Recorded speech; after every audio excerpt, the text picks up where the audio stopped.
생사화복이 주께 있습니다. 오늘도 주님 안에서 살아가는 복이 가장 큰 복임을 알게 되었습니다. 하나님, 우리가 주님의 뜻을 따르며 살 수 있게 하옵소서. 이 땅의 모든 것들을 주관하신 주님을 의지하오니 우리를 붙들어 주옵소서. 감사드리며 예수 그리스도의 이름으로 간절히 기도합니다. 하나님 말씀은 고린도후서 13장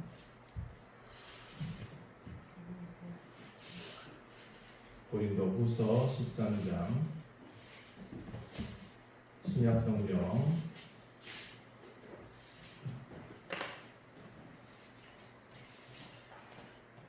299페이지 300페이지 고린도후서 13장 3절부터 4절까지 함께 읽겠습니다. 자, 시작. 이는 그리스도께서 내 안에서 말씀하시는 증거를 너희가 구함이니 그는 너희에게 대하여 약하지 않고 도리어 너희 안에서 강하시니라.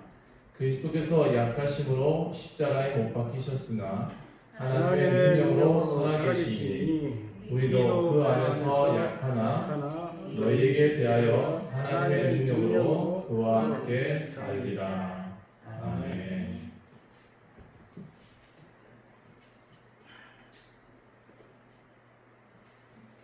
그리스도 안에서 강한 삶을 사시길 바랍니다.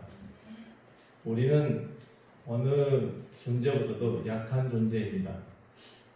생명이 참 그렇게 길지 않습니다.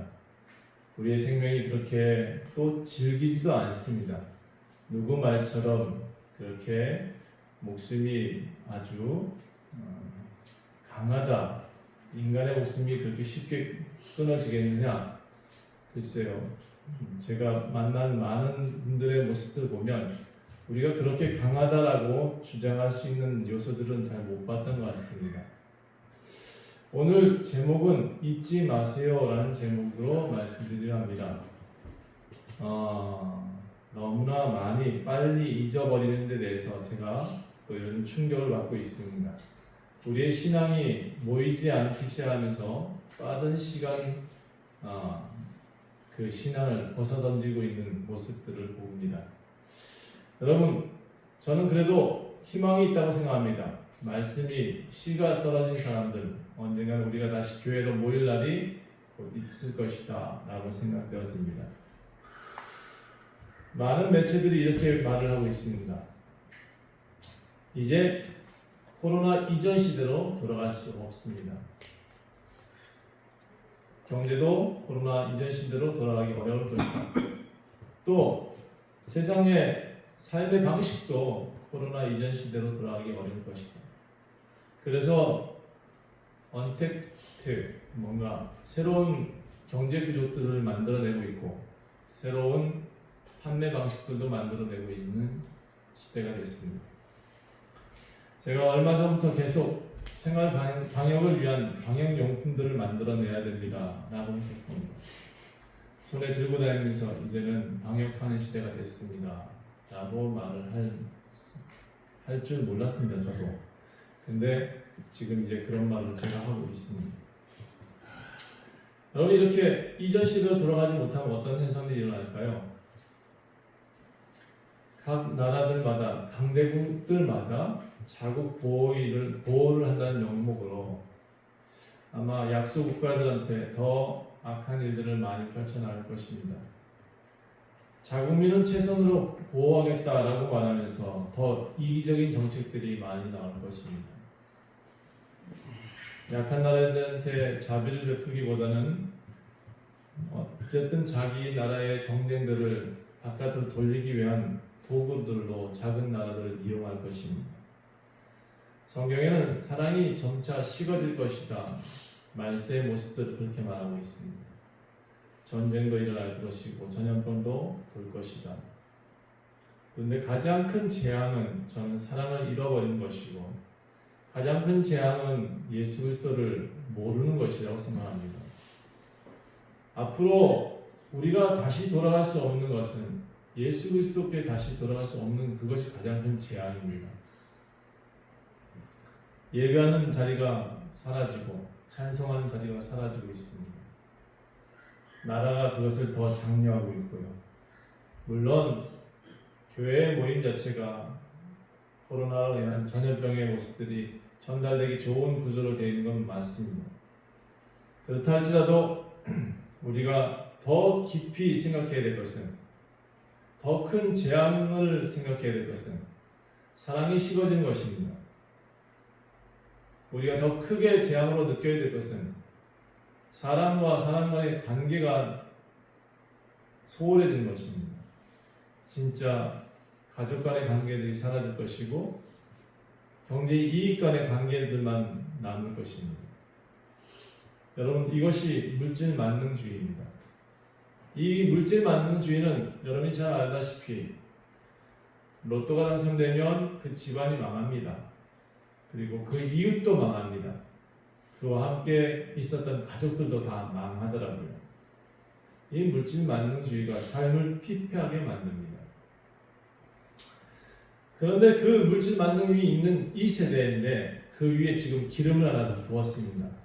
전염병이라는 기름을 부었습니다. 이제 각 나라들은 이 기름 위에다 불을 붙일 준비를 하고 있습니다.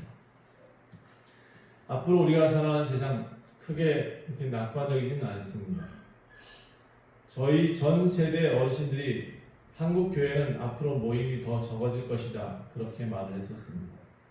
신앙인들이 더 적어질 것이다. 제가 목회하는 동안은 사람들의 모습들이 점점 모이기 힘들어서 신앙인들이 줄어들 것이다, 그래서 목회가 쉽지 않을 것이다, 저한테 그렇게 권면했던 것을 기억합니다. 그런데 더 이제 미래를 보면 더 낙관적이지는 않습니다. 우리 세대보다 다음 세대가 더 어려울 수 있을 것 같습니다. 어쩌면 하나님을 정말 그들은 모를 수도 있겠습니다. 하나님의 도우심을 먼저 알게 되었더라면 참 좋을 텐데 물질의 부유함을 먼저 알게 되었고요. 자유를 먼저 알게 됐습니다. 사실 자유는 좋은 것인데 우리가 먼저 가져야 될 규율들을 가지고 있은 다음에 자유가 오면 참 좋겠습니다. 그래서 구약의 율법들이 사실은 좋은 것입니다. 그 율법이 예수 그리스도를 분명히 나타낼 수만 있었다면 정말 좋은 것인데 율법의 형식만 나타냈기 때문에 하나님이 비춰지지 않고 율법만 나타났기 때문에 그 율법이 나쁘다는 것이죠. 그러나 여러분, 틀은 좋은 것입니다. 그 틀을 벗어나지 아니할 이유가 내 내용물인 알맹이를 보호하기 위한 방법이거든요. 그런데 요즘 사람들은 이 알맹이부터 알게 됐습니다. 자라는 과정도 모르고요. 어떻게든 맛있는 그 과육의 맛을 들였습니다. 신앙의 강제성도 잃어버렸습니다. 그래서 별로 앞으로의 삶의 모습들을 보면 신앙인들이 낙관적이지는 않습니다. 더 많이 모일 수 있는 요소들은 없을 것 같고 그렇습니다. 한국은 어떨까요? 우리나라는 앞으로 저출산 국가입니다. 세계에서 가장 출산을 안 하는 나라 중에 하나가 됐습니다. 가장 저조한 나라래요. 지금 현상 이대로 가게 되면 2068년 정도 되면 우리가 1970년대 인구가 3,200만 정도 됐었거든요. 근데 2068년도 이대로 계속 지속되게 되면 3,900만 명 정도 된다 그래요. 그러니까 절반으로 지금의 5,200만 명 되니까 한 절반 정도가 줄어가는 거죠. 출산을 미루는 부부들이 너무 많아졌습니다. 결혼을 안 해요.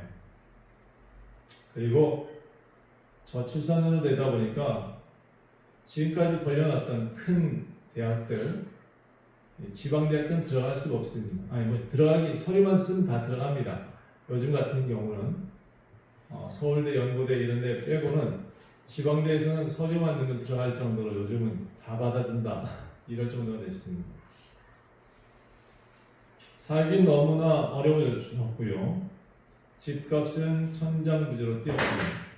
청년들의 일자리는 없어서 전전긍긍하고 있고요. 또 취직이 어려우니까 당연히 결혼도 미룰 것이고, 취직이 안 되고 돈벌이가 안 되니까 애도 안 날 것이고, 우리나라 대한민국 되게 위험한 나라입니다. 지금 이렇게 가다가는 자연 도태가 되는 나라일 것입니다. 또 세상들은 지금 교회들을 되게 반대하고 있지 않습니까? 교회는 하나님 나라의 방송을 하고 있는데 세상은 하나님 나라의 방송을 막고 있습니다. 하나님이 말씀하시는 메시지를 들으려 하지 않는 그런 세상이 되어가고 있습니다. 대한민국도 코로나라는 이유 때문에 이 교회 코로나 빌미를 삼아서 예배 모임 갖지 말라라고 말하고 있습니다. 사실 우리 교회 같은 경우는 다 와도 좋을 만한 교회 아닙니까? 그런데도 이제 코로나 영향이 있다고 생각하는 것 같아요. 여러분, 교회들도 역시 과거에 매여 있습니다. 이 교회들도 개선이 필요합니다. 앞으로 우리 교회들은 세상 밖에서 목회를 하는 연습을 해야 될 것입니다. 과거에 매여 있으면 전혀 앞으로 진전이 없거든요. 어쩌면 이제는 교회 공간보다도 세상 공간에서 복음을 전할 수 있는 일들을 더 많이 연구해야 될 것입니다. 근데 더 문제가 있습니다. 원래 신앙은 어머니로부터 이어집니다. 근데 이 부모에 대한 신앙을 유산하지 않고 있습니다. 그것은 무슨 뜻이냐 하면 어머니가 자식을 낳았는데 좋은 것을 먹이지 않고 있습니다. 나는 로얄젤을 먹어도 너는 일벌이 되어라. 이게 지금 꿀벌 사회의 모습처럼 우리나라의 모습은 지금 그렇게 자녀들을 대우하고 있습니다. 그렇게 변화되는 사회가 과연 좋을까요? 물질 만능주의가 되어지고 교회에 반대되는 소리가 많아지고 또 저출산이 많아지는 이런 나라. 여러분, 우리가 반드시 하나님을 거역했던 세대를 돌아보면 성경에서는 반드시 그 다음에 일어날 일들이 고통입니다. 그리고 재앙입니다. 사실 지금 제가 예언하는 것이 아닙니다. 이건 당연한 결과입니다. 하나님을 부인하는 세대들은 결과가 좋지 못했었습니다. 성경이 그것을 증명합니다. 역사적으로 자국의 이익만 추구했던 시대는 꼭 재앙이 있더라고요. 그리고 자국의 뭔가 종교적인 성향들만 강하게 나타났던 시대도 재앙이 일어났었습니다. 그런데 사실 우리가 살고 있는 이 사회나 우리의 본래 모습은 원래 이렇게 지어진 존재가 아닙니다. 우리는요, 정말 하나님께 반목하지 못하게 지어져 있었습니다. 하나님과 동행하지 않으면 먹지 못하고 하나님과 동행하지 못하면 숨쉬지 못하는 존재여야 됩니다. 원래 사람은 그렇게 만들었습니다. 사람이 만들어질 때부터 인종차별하라고 만들어지지 않았습니다. 제가 항상 사람들한테 공통적으로 말하는 것이 하나 있습니다. 흑인의 피도 붉다. 백인의 피도 붉다. 황인종의 피도 붉은색이다. 우리는 하나님으로부터 온 것을 잊지 말아야 된다. 인종차별을 해서는 안 되죠.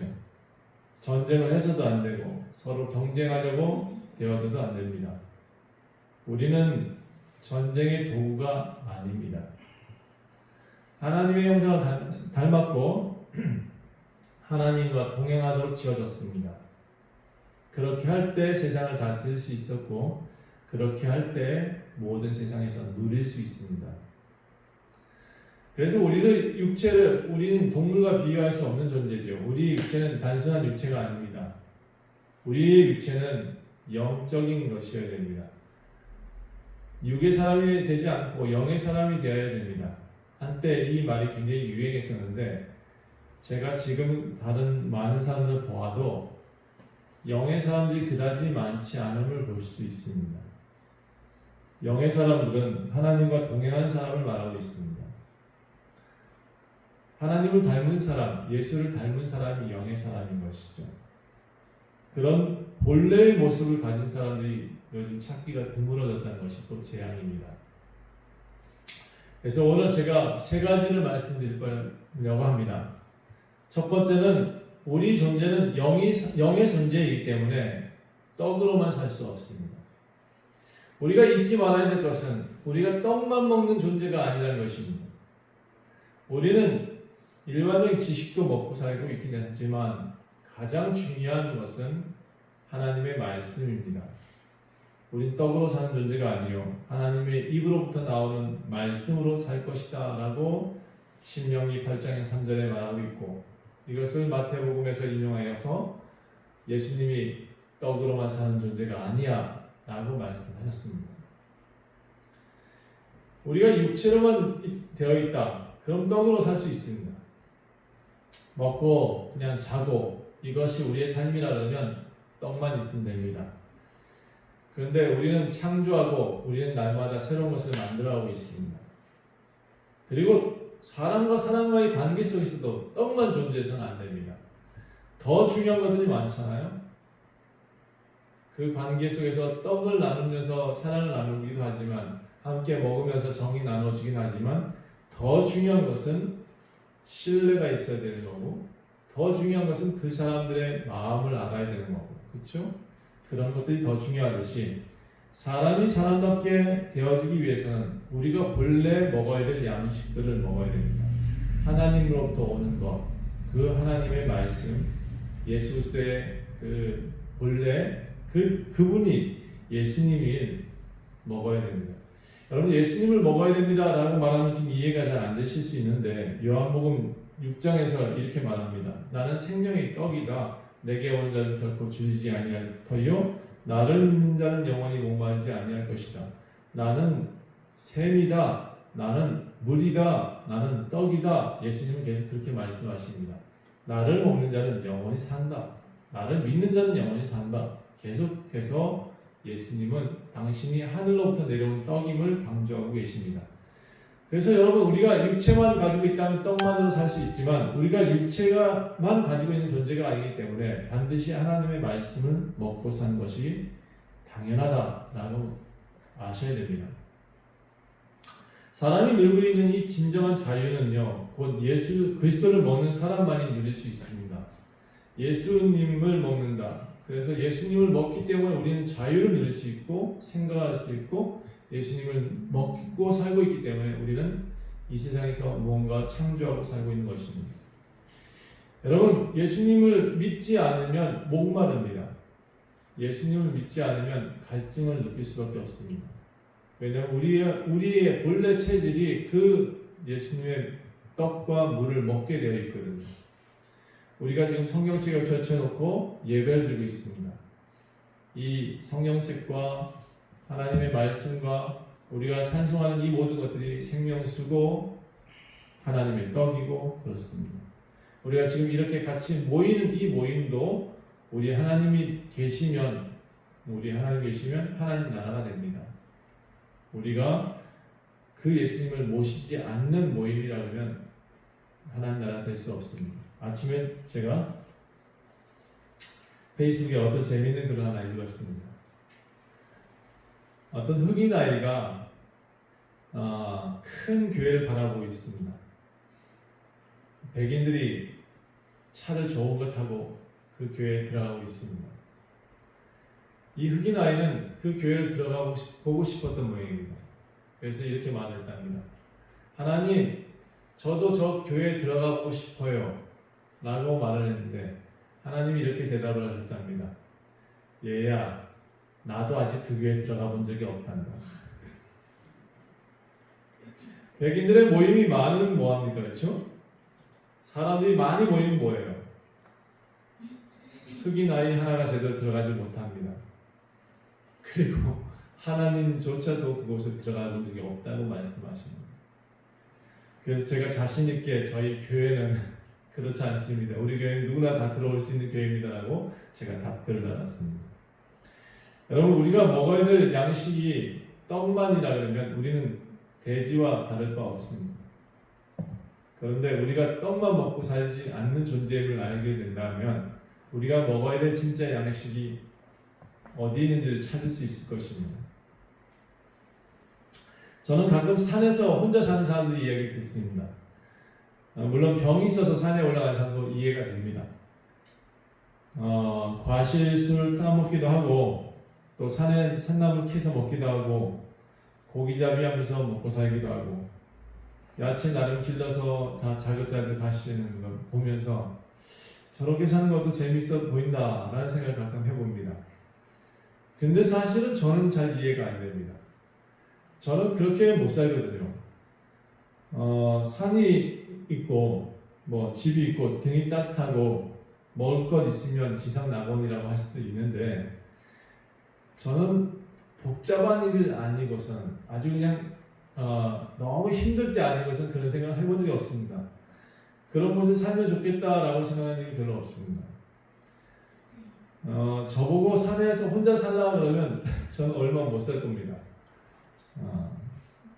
왜 그러냐? 사람은 관계 속에서 만들어진 존재입니다.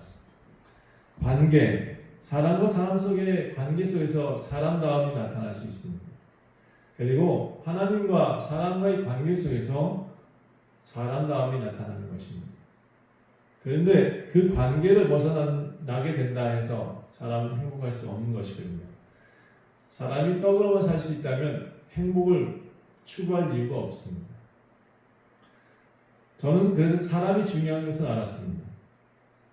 사람답게 살게 되는 것 얼마나 중요한 일인지 알게 됐기 때문에 저는 절대로 산에 들어가지 않을 겁니다. 그와 마찬가지로 인간은 육체에만 머물 수 없다고 자꾸 말씀드리고 있습니다. 하나님 말씀을 먹고 살아야 되죠. 오늘 반드시 기억해야 될 것, 잊지 말아야 될 것은 우리가 영의 사람인 것을 잊지 마셔야 됩니다. 하늘로부터 오는 참떡을 먹어야 될 존재이고 그 하나님과의 관계 속에서 참된 행복을 얻을 수 있는 존재임을 분명히 아셔야 됩니다. 하나님의 산떡을 경험한 사람들은 다시는 산으로 올라가지 않습니다. 하나님의 떡을 먹는 사람들은 이 땅에 정말 먹고 사는 뭘 먹고 사는지를 분명히 깨닫는 사람일 것입니다. 두 번째로 우리가 가져야 될 것은 또 잊지 말아야 될 것은 믿음입니다. 세상은 이 믿음을 신뢰라는 표현을 씁니다. 신뢰하다 그 단어에도 믿음이라는 단어가 포함되어 있지만 이 믿음은 사람 간의 신뢰를 표현하기보다는 예수 그리스도의 복음을 말하고 있습니다. 하나님을 믿는 사람은 믿음을 하나님과의 관계 속에서 말을 합니다. 사람의 관계 속에서는 신뢰라는 표현을 쓰고 있습니다. 우리가 갖고 있는 믿음은 단순한 그런 믿음이 아닙니다. 하나님과 나와의 관계를 말하는 것입니다. 이 믿음의 바탕이 복음입니다. 이 복음을 이해한 사람은 절대로 또 뒤로 돌아가지 않습니다. 표대를 향해서 달려가지고 그분의 뜻을 따라 살려고 노력합니다. 그들은 이미 하나님 나라의 백성이 되었습니다. 하나님을 왕으로 섬기고 살아가고 있습니다. 그래서 나는 하나님 백성인데, 자 이런 거죠. 나는 대한민국 백성인데 저기 이디오피아에 가서 살려고 하면 살 수 없는 것처럼. 물론 이디오피아에 가서 선교한 사람들은 살 수 있습니다. 난 대한민국 국민이라는 것을 잊지 않고 있기 때문에 그들은 살 수 있습니다. 그런데 우리가 그 나라 백성이 되라 그러면 우리는 못 삽니다. 왜? 우리는 이미 대한민국을 맛보았기 때문에 그렇습니다. 탈북민들이 절대로 다시 돌아가지 않습니다. 지금의 북한은 돌아가려고 돌아갈 수 없고 돌아갈 사람도 없습니다. 왜냐하면 대한민국을 경험했기 때문에 그렇습니다. 우리가 예수 그리스도를 믿고 예수 그리스도에 대한 복음을 받아들인 사람들은 절대로 하나님 나라를 떠나지 않습니다. 그 하나님 나라의 좋은 것들을 유전하려고 노력하고 살고 있죠. 여러분 재산을 많이 가진 사람들은 자녀들한테 그 재산을 남겨주려고 어떻게든 애를 쓰지 않습니까? 똑같습니다. 하나님 나라를 경험한 사람들은 그 하나님 나라를 어떻게든 자녀들한테 남겨주려고 애를 써야 됩니다. 그게 당연한 겁니다. 자, 이렇게 표대를 알게 된 사람들은 하나님의 말씀인 생명나무를 날마다 소망하고 살고 있습니다. 저는 좀 전에 아까 말씀드렸듯이 우리가 떡으로만 살 것이 아니요 하나님의 말씀으로 살 것이다 라고 해서 그 말씀이 중요함을 가르쳐드렸고 그것을 먹는 자가 영적인 사람이다 라고 말씀드렸습니다. 두 번째, 우리가 또 하나님 나라 사람이기 때문에 이 믿음을 가진 사람들은 생명나무를 항상 사모합니다. 잠언서는 이 지혜가 생명나무다라는 표현이 나옵니다. 하나님 말씀을 알고 따르고 그 말씀을 먹고자 하는 사람이 생명나무를 따먹고 살고 있는 것입니다. 우리는 이미 이 생명나무 가운데 살고 있습니다. 그것을 맛보고 경험한 사람들은 다른 음식을 먹지 않습니다. 어느 나라에 가면 진흙을 먹는다고 그래요.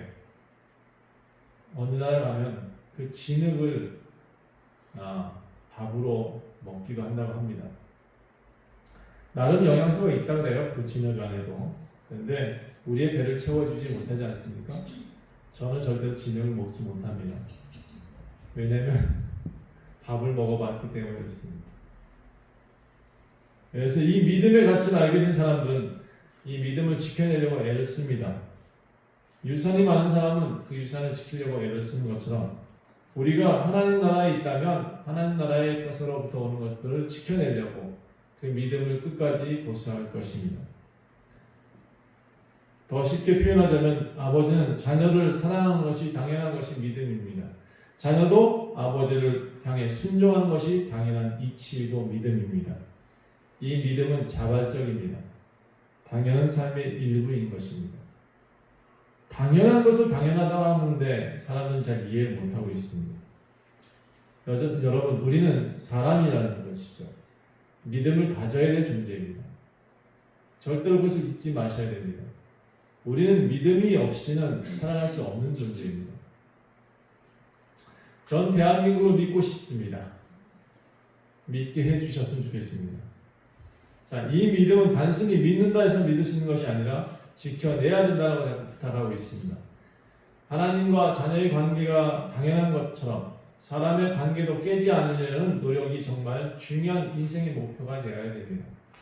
이 믿음 지키기 정말 어렵습니다. 여러분, 이 땅에 살면서 많은 환경 가운데 예수 그리스도의 믿음 지켜내기 참 쉽지 않을 것입니다. 그런데 이 믿음은 반드시 지켜내야 됩니다. 예수 그리스도의 십자가의 죽으심과 부활은 누구도 흉내낼 수 없는 것입니다. 그것을 가진 자만이 생명나무를 따먹을 수 있습니다. 그것을 가진 자만이 말씀을 이해할 수 있고 그것을 가진 자만이 살 수 있기 때문에 그렇습니다. 사람답게 살기 위해서 그것을 반드시 지켜내야 됩니다. 이 믿음이 유전되길 원합니다. 이 믿음이 세상 가운데 전달되어져서 절대로 흩어지지 않길 원합니다. 우리가 먹어야 될 모습이 떡만이 아니라는 것을 자꾸 기억하시고 우리가 가져야 될 사회 속에서 가장 필요한 것이 믿음임을 또 분명히 아셔야 되는 것이죠. 여러분, 이 믿음을 가지기 위해서 제가 몇 가지 부탁드리는 것은 신앙생활을 할 때 꾸준히 하십시오. 지속적으로. 왜냐하면 이 믿음을 지키기 위해서 그렇습니다. 여러분, 믿음은 단순히 제가 전달해서 되어지는 것이 아니고 믿어지는 것이 아닙니다. 체득되어지는 것이고 체험적인 것입니다. 믿음은 예수 그리스도 안에 들어가는 순간부터 자연히 일어나게 되어 있습니다. 그런데 그 예수님을 자꾸 부인할 때가 많지요. 예수님을 부인할 때마다 그 믿음은 떠나가게 되어 있습니다. 내가 나 스스로 이질적인 것을 받아들이고 온전한 것을 멀리할 때 내 몸에서는 점차 죽음의 그림자가 되어지는 것 같은 겁니다. 우리 암이라는 존재가 사실 우리 몸에서 잘 안 나타납니다. 그가 완전히 커가지고 우리 몸을 다 부술 때까지는 아프지 않습니다. 그런데 실제 치료하기 시작하면 아프죠.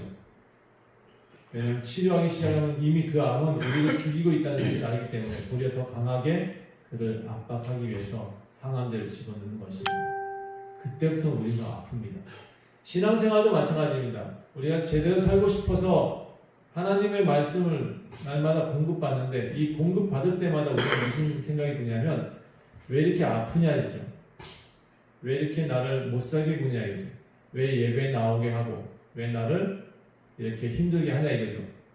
그런데 그게 사는 방법입니다. 우리 안에 자그마한 이 암 조직이 생겼을 때 빨리 떼어내야죠. 생각이 들었을 때 빨리 병원 가서 약 치료해야 됩니다.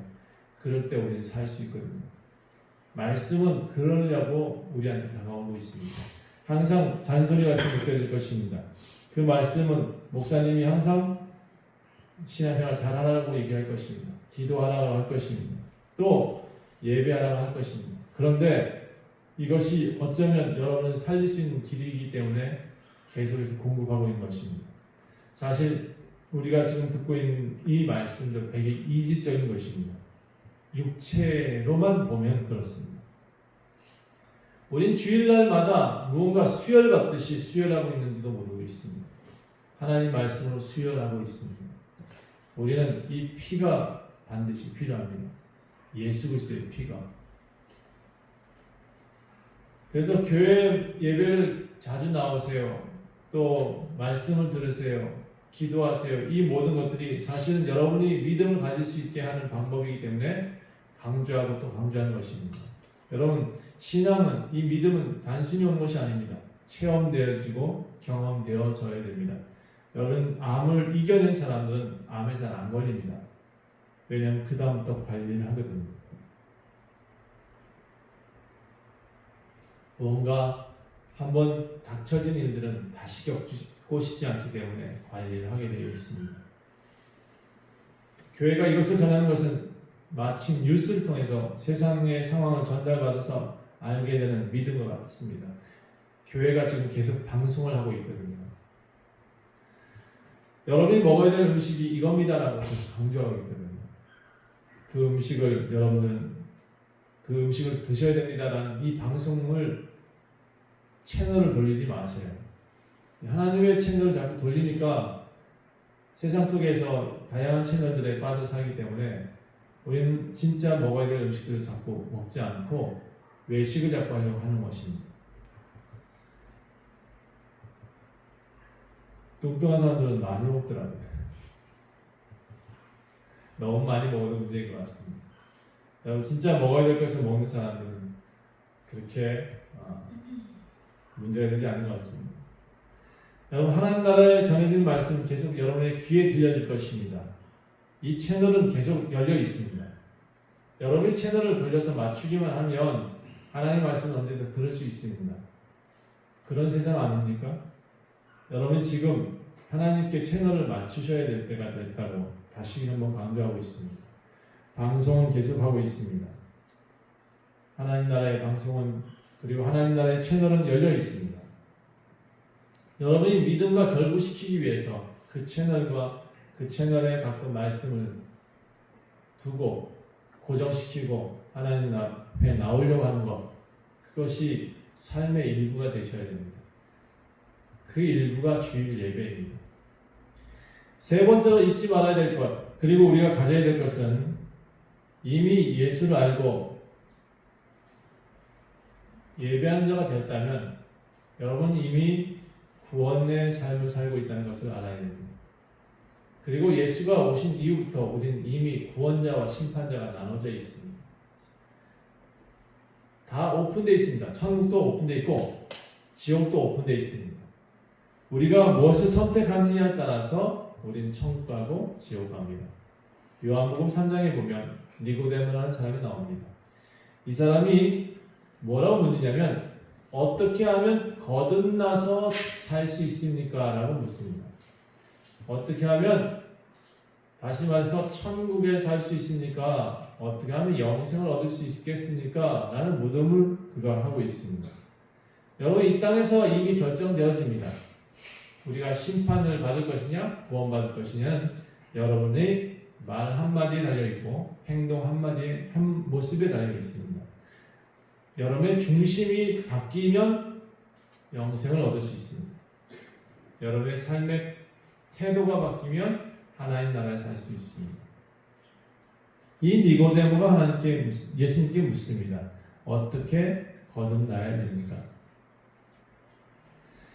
예수님은 육으로 산 사람은 육이다라는 표현을 쓰고 있습니다. 영으로 태어난 사람이 되어야 된다라는 말을 하고 있습니다. 어떻게 영으로 태어날 수 있나요? 여러분, 물과 성령으로 거듭나지 아니하면 하나님 나라를 볼 수 없다라고 말합니다. 지금 우리가 바뀌어야 된다는 얘기입니다. 지금 선택할 수 있답니다. 천국을. 지금 지옥을 선택할 수 있답니다. 그래서 그 다음에 나오는 것이 요한복음에 가장 여러분들이 많이 외우는 구절입니다. 요한복음 3장 16절 하나님이 세상을 이처럼 사랑하사 독생자를 주셨으니 이는 그를 믿는 자마다 멸망하지 않고 영생을 얻게 하려 하십니다. 하나님이 그 아들을 세상에 보내신 것은 세상을 심판하려 하심이 아니요 그로 말미암아 세상이 구원을 받게 하기 위해서다. 그를 믿는 자는 심판을 받지 아니할 것이요 믿지 아니하는 자는 하나님의 독생자의 이름을 믿지 아니하였으므로 벌써 심판을 받은 것이다 라고 표현하고 있습니다. 이미 구원자와 심판은 여러분이 믿고 안 믿고에 대해서 나뉘어진다는 것입니다. 영생, 영벌은 여러분이 이미 선택하셨습니다. 우리 기독교인들은 영원한 생명을 얻은 자들 아닙니까? 죽음을 두려워할 이유가 없잖아요. 그래서 우리가 함께 생각했으면 좋겠습니다. 어려운 시대일지라도 교회에 모여서 예배 드리십시오. 그리고 어려울지라도 서로 사랑하십시오. 하나님 말씀을 들어야 사는 존재이기 때문에 잊지 말고 하나님 말씀을 채널을 고정하세요. 이미 이 땅에 많은 사람들이 심판의 사람들이 있습니다. 그들은 이미 하나님 말씀을 저버렸고 육으로 살고자 했습니다. 그래서 그들이 지금 전쟁을 일으키고 있고 그들은 질병을 전파하고 있는 것입니다. 여러분, 교회가 교회답지 못한 모습들을 가지고 있을 때 교회들이 질병을 옮겨가는 것입니다. 저는 방역수칙 지키라고 하고 싶습니다. 교회에 나오시더라도 거리두기 하십시오. 차라리 이럴 때면 큰 교회 다니시는 분들은 작은 교회 가십시오. 그게 낫지 않아요? 네, 가서 예배 드리시는데 뭐 문제 있어요? 다시 본교회 돌아가면 되지. 여유있게 예배 드리시는 곳 찾아서 예배 드리면 되지. 우리 핑계는 그만하고 우리 아버지 앞에 바른 말씀들을 찾는 신앙인들 되셨으면 좋겠습니다. 저는 오늘 세 가지 말씀드렸습니다. 첫 번째는 사람은 떡으로만 사는 존재가 아닙니다. 하나님의 관계를 통해서 하늘로부터 오는 떡을 먹고 살아야 되는 존재임을 잊어서는 안 될 것입니다. 두 번째로 우리는 믿음을 가져야 합니다. 믿음은 우리 사람들의 특권입니다. 개가 개를 믿는다는 얘기 들어본 적이 없습니다. 돼지가 돼지를 믿는다는 말을 들어본 적이 없습니다. 사람에게만 주어진 특권입니다. 그리고 이 믿음은 아무나 가질 수 있는 것이 아닙니다. 영적인 사람만이 이 믿음을 소유할 수 있습니다. 이 믿음의 가치를 아는 사람은 믿음으로 살게 될 것입니다. 그래서 이 믿음을 너무나 소중하게 여기고 지켜내야 됩니다. 이 믿음은 하나님께로부터 오는 생명나무입니다. 우리가 정말 가치 있게 지켜내야 될 것이 믿음입니다. 세 번째로 우리가 사는 삶은 영생과 영벌로 이미 나누어져 있습니다. 거듭나지 않은 사람들은 영벌에 거하며 살고 있는 것입니다. 영생하고 싶은 사람들은 이미 예수 그리스도 안에 와 있습니다. 세상은 똑같이 밟고 살 수밖에 없는 땅을 밟고 살 수밖에 없는 존재입니다. 그럼에도 우리의 존재는 각기 다릅니다. 세상에 알라만을 추구하게 되면 반드시 영벌의 삶을 살게 됩니다. 그러나 하나님 나라를 추구하고 살고 있는 사람들은 이미 천국에 살고 있습니다. 삶의 방식이 각기 다르죠. 생각하는 사람들의 모습도 이미 다릅니다. 기독교인들은 기독교인적인 사고를 가져야 되죠. 여러분, 이 사고가 좀 더 하나님 안에서 바르게 나타났으면 좋겠습니다. 이 땅에 사는 사람이 조금 더 사람다웠으면 좋겠습니다. 영적인 사람들은 하나님과 동행하려고 할 것입니다. 그 안에 거하는 사람들이 되고자 노력할 것입니다. 거듭난다는 것은 아주 쉬운 것입니다. 예수 안에 들어가는 것입니다. 예수 안에 들어가 있는 사람들은 그 얼굴 모습은 바뀌었지만 그 내면은 그 얼굴 모습은 바뀌지 않지만 그 내면은 분명히 바뀌어 있습니다. 그와 대화하는 가운데 예수 믿는 사람들의 모습은 다르다는 것을 알게 될 것입니다. 저는 사실 눈빛만 봐도 그가 예수를 믿는지 안 믿는지를 알고 있습니다. 달라지거든요. 사람은 달라지게 되어 있습니다. 무엇을 먹느냐, 무엇을 말하느냐, 무엇을 생각하느냐, 무엇을 믿느냐에 따라서 이미 그런 사람이 달라져 있기 때문에 그렇습니다. 여러분, 우린 절대로 죽는 사람이 아닙니다. 죽을 수 있는 존재가 아닙니다. 우린 단순히 그렇게 죽으려고 만들어진 존재가 아닙니다. 세상에서 반드시 무언가 하기 위해 나타난 존재이고 무슨 뜻인가를 이루며 나와야 될 그런 존재입니다. 단순히 그냥 죽어버릴 것 같으면 우리는 예수 믿을 이유가 없습니다. 우린 육체가 아닙니다. 우린 영적인 사람입니다. 무엇을 할 것인지 선택하십시오. 거듭날 것인지, 거듭난 자의 먹을 것을 먹고 살 것인지, 그렇지 않고 육체적인 삶을 추구하며 살 것인지, 돈으로만 살 것인지, 아니면 진리로 살 것인지. 여러분, 우리가 사람답게 살기 위해서 길이요 진리요 생명 되신 예수 그리스도를 믿고 살아야 될 것입니다. 우리가 절대로 잊지 말아야 될 것입니다. 그가 진리이고 그가 사람답게 살게 하는 이유이고 그가 우리를 만드신 그 이유를 분명히 잊지 말아야 될 것입니다. 우리는 그 안에 살아갈 때 가장 행복한 삶을 살게 될 것입니다. 기도하겠습니다. 하나님, 우리는 영적인 존재입니다. 우리는 단순한 육체인 존재가 아닙니다. 아버지 것을 먹고 하늘로부터 오는 떡을 먹고 영생할 수 있는 생명수를 먹어야 되는 존재입니다. 우리는 그래서 주의 말씀을 듣기 위해 주일 예배를 나옵니다. 이 땅에 많은 이들이 지금 고통하고 있습니다. 두려워하고 있습니다. 그러나 주님, 우리는 이미 아버지 안에 있는 사람임을 기억하게 하시고 주님과 함께 더욱더 열심히 이 땅을 새롭게 하는데 마음을 쓴 삶이 되게 하여 주시옵소서. 하나님, 우리를 불쌍히 여기시고